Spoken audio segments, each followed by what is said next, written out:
عن أبي سعيد الخدري رضي الله عنه قال: قال رسول الله صلى الله عليه وسلم: ألا إن كلكم مناج ربه، فلا يؤذين بعضكم بعضا، ولا يرفع بعضكم على بعض في القراءة، أو قال في الصلاة. الله أكبر الله أكبر الله أكبر.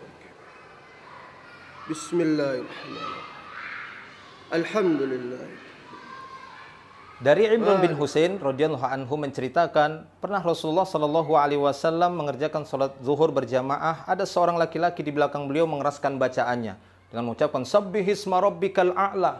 Sabbihisma rabbikal a'la.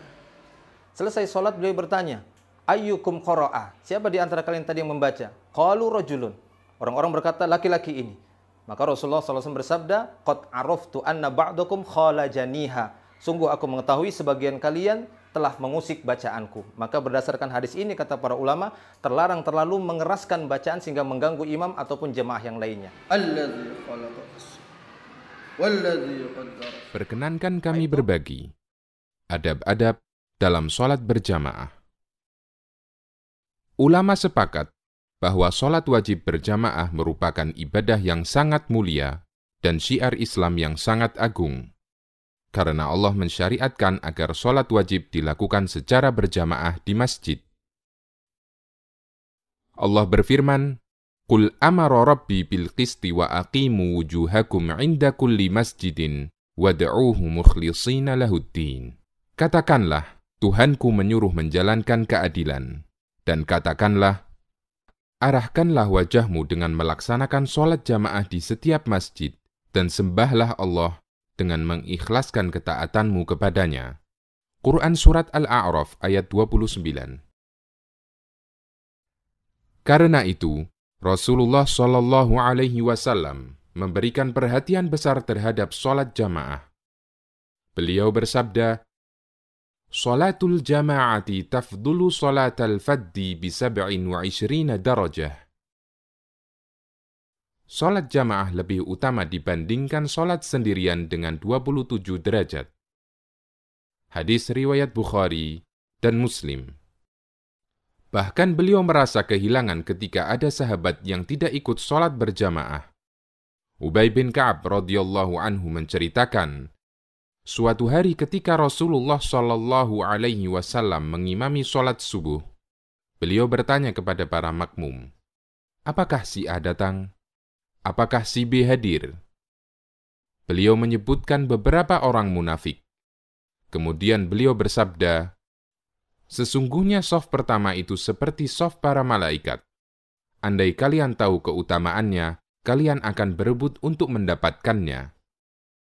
Hadis riwayat Abu Dawud, An-Nasai, dan disahihkan oleh Al-Albani. Agar sholat jamaah kita lebih sempurna, Rasulullah Shallallahu Alaihi Wasallam mengajarkan berbagai macam adab. Di antaranya, pertama, apabila kita telah masuk masjid, dianjurkan mendekat ke sutroh untuk melaksanakan sholat sunnah tahiyatul masjid atau sholat sunnah qabliyah. Rasulullah Shallallahu Alaihi Wasallam bersabda, "Idza dakhala ahadukumul masjida falyarka' raka'ataini qabla an yajlisa."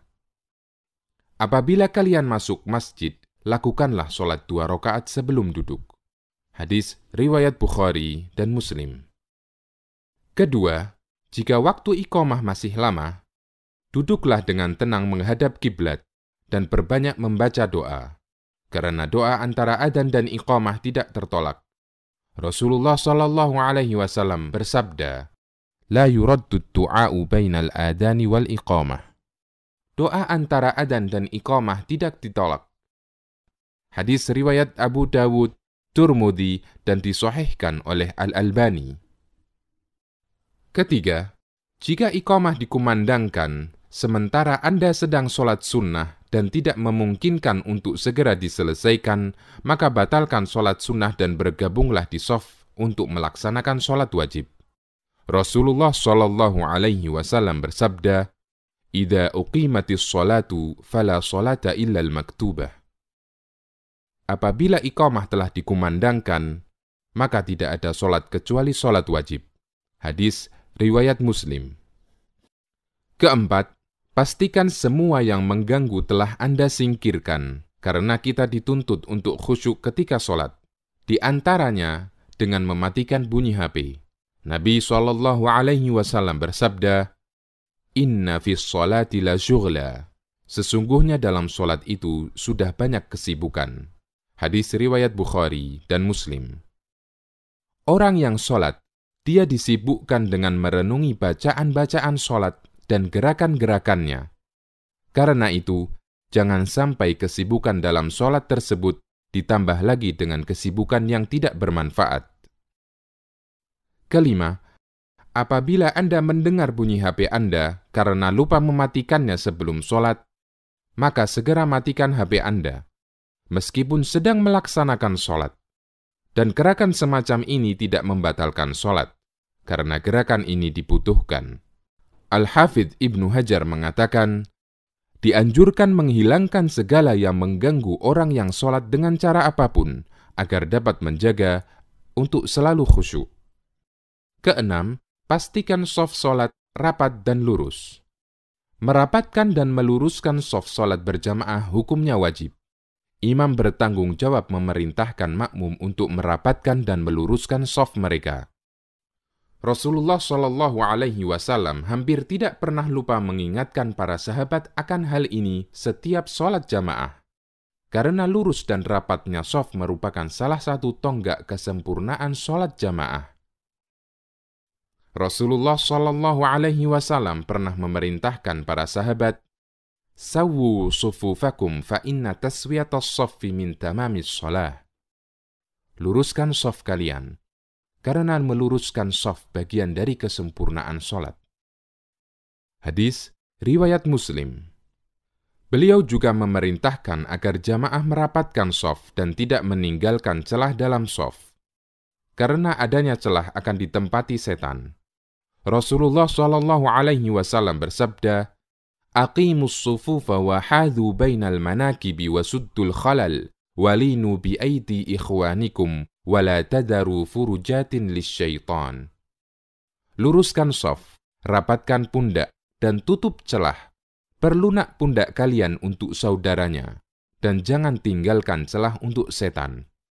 Hadis riwayat Abu Dawud dan disahihkan oleh Al-Albani.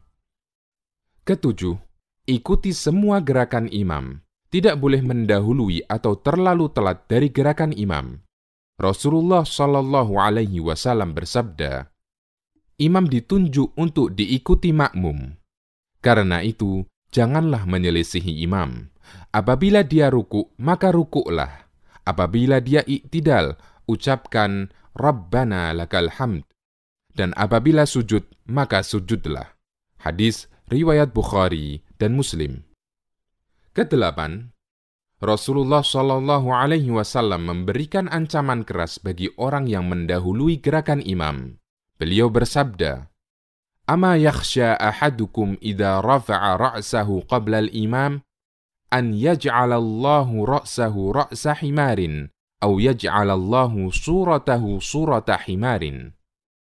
Tidak takutkah kalian ketika kalian mengangkat kepala bangkit sebelum imam, maka akan Allah jadikan kepalanya seperti kepala keledai, atau bentuknya seperti bentuk keledai. Hadis riwayat Bukhari dan Muslim. Kesembilan, apabila imam lupa gerakan sholat, makmum dianjurkan mengingatkannya dengan membaca Subhanallah bagi laki-laki dan menepukkan tangan bagi wanita.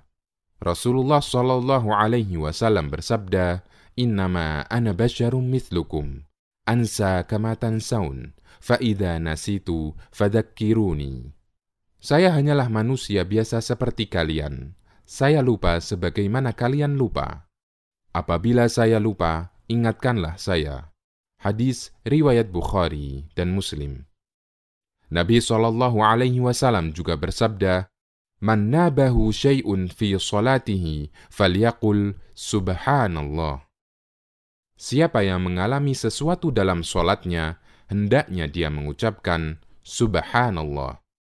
Hadis riwayat Bukhari dan Muslim. Semoga kita dimudahkan untuk selalu istiqomah dalam menjalankannya.